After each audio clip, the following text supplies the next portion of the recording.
Hello, BookTube, and welcome back to the Bankrupt Bookseller. This is The Lives of Great Men All Remind Us.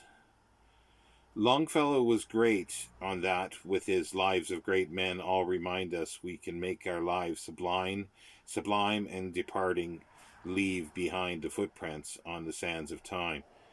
It has to be rattled off all in a piece. Footprints on the sand are ephemeral enough, but footprints on the sand of time is ephemerality to the utmost degree.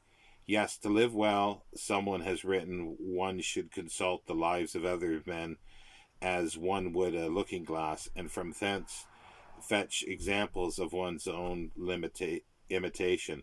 The best biography is Boswell's Life of Johnson, and I hold perhaps a record of selling him in my small way. Certainly I have sold 100 in various editions, principally the Oxford one and the Everyman edition. If I had to go on a desert island with two books, I would take the Bible and Boswell. I have no doubt I would tire of Boswell first, because he deals with a sophisticated world.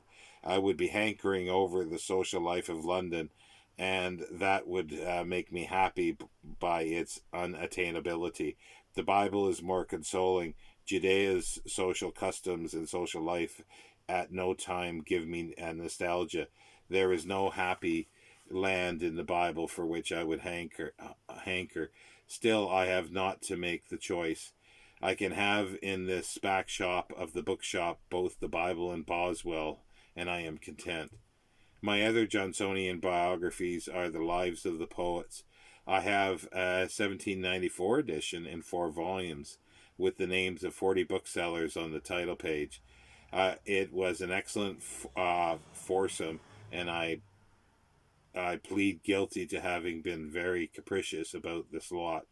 I could sell the set at 10 shillings and be paid handsomely, but when I had a buyer, I dissimulated and said they were already sold, though they had not yet been removed by the buyer. It was a lie. They are not sold except to me, but I will not part with them. Even the most indifferent of biographies is more readable and than most novels. I have a copy of Pioneers of Public Health, a book done by a woman as a labor of love, I guess, in bright memory of an only son.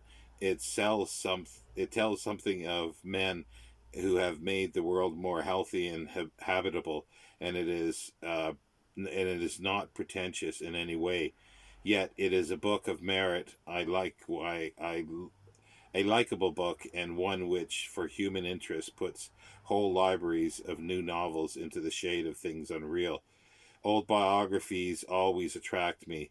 What other bookseller has, for example, the following 3 books together on his shelves? George Whale, 1849 to 1925, edited by Edward Clodd.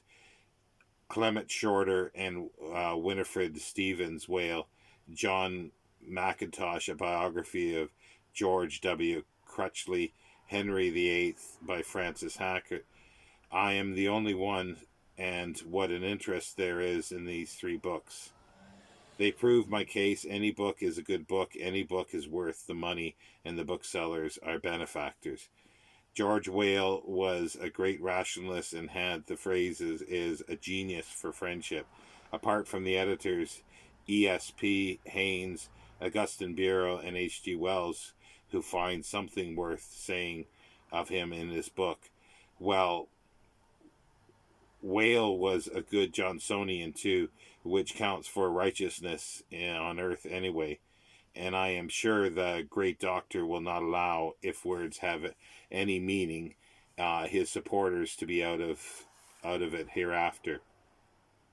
He died suddenly at the annual dinner of the Rationalist Press Association on May 4th, 1925, and the concluding part of his speech, a quotation from William Corey, was undelivered by him, but will be transcribed by me. He would have said, "Meanwhile, let us reply to the otherworldly," and quotes a poem here. You promise heavens free from strife, pure truth and perfect change of will. By sweet, sweet, but sweet, sweet it is this human life. So sweet I fain would breathe it still. Your chilly stares, your your chilly stars I can forgo. This warm, kind world is all I know. An optimist in spite of it all, you see. Life went well with him. The John McIntosh book is a toffee deluxe and a good story. Hodder and Stoughton are the publishers. My price is 4 shillings 6 pence. The other companion of George Whale and John McIntosh is Henry VIII, published by Jonathan Cape. But I am nearer the other two than the much wived Henry. I only mention him because of the company he keeps in my shop, and to show how amusing a bookseller's life can be. Why write biography? The question is curiously answered by Mr. Laver, who writes an introduction to Harriet Wilson's memoirs. Here is the quotation. It was no creative impulse that inspired the present book, that is the memoirs, or even the Casanova-like desire to live over again the scene of her former triumphs. It was a very understandable wish to extract money from the public by the chronic scandalous and from the Duke of blackmail. Note why books of memoirs are written anyway. 1. Sheer creative impulse. 2. A desire to live a successful life over again. 3. A wish to extract money from the public. 4. Blackmail. My eyes are light on 3 books of memoirs, and I apply Mr. Laver's tests. The first is Sir Walter Scott's journal. There is nothing of the captive impulse there. He wrote, I think he knew not why. There is no desire to live a successful life over again, nor yet to make money, either by amusing the public or blackmailing his friends. Stand down, Sir Walter, you are not guilty. My second witness takes the stand, the son of a tailor and a fond of clothes, women, and all good things. Mr. Samuel Pepys gives his evidence. Creative impulse.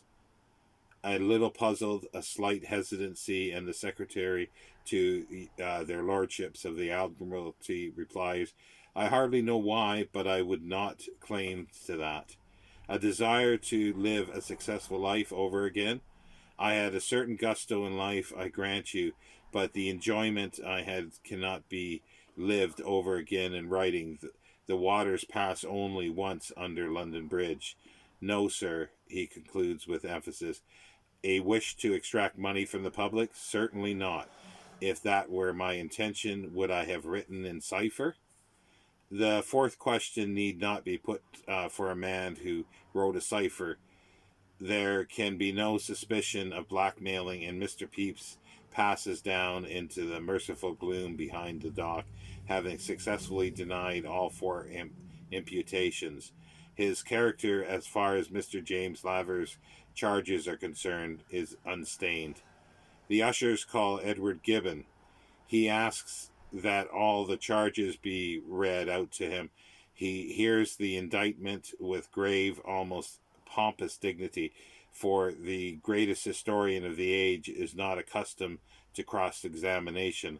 I have no hesitation whatever in asserting that my autobiography was neither inspired by creative impulse nor by a desire to live my life over again, or by the wish to add any to my fortune, nor yet, it is almost unnecessary to add, surely by anything resembling the slightest degree the vile wickedness of blackmail.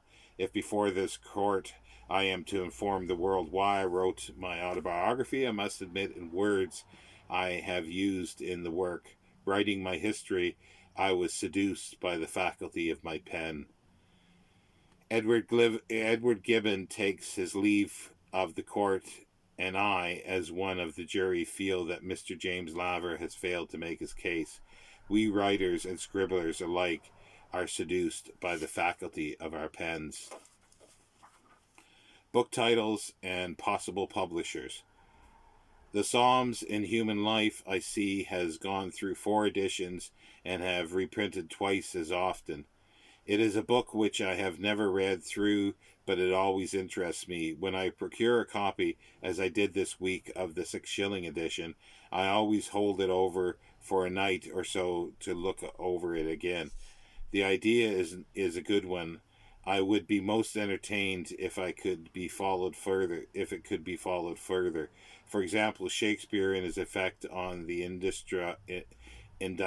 individual, being a record of lives enriched and actions inspired by the works of William Shakespeare. That might be one book. Another might be Mrs. Beeton's cookery book and lives planned and damned by her influence. Why not the 10 Commandments and historical incidents dealing with their rejection? That would be an omnibus book. I must seriously interview a publisher. Who should it be? I think John Murray, or would he be too staid? What about Chatto and Windus? The partnership interests me, and I would be either with equanimity, and the partnership interests me, and I would see either with equanimity. Did they not publish The Young Visitors, Faber and Faber, Smith, Alder and Company, Sampson, Lowe and Company, and Duckworth and Company? All seem forbidding. Ben Brothers seem friendly, and Jonathan Cape does not appall me. But Victor Golan's, me. He and Alfred A. Knopf I could not approach. Publishers' names are odd, I think, but perhaps it is their bills that really make me feel ill at ease. I had better give up the idea. Thank you, BookTube.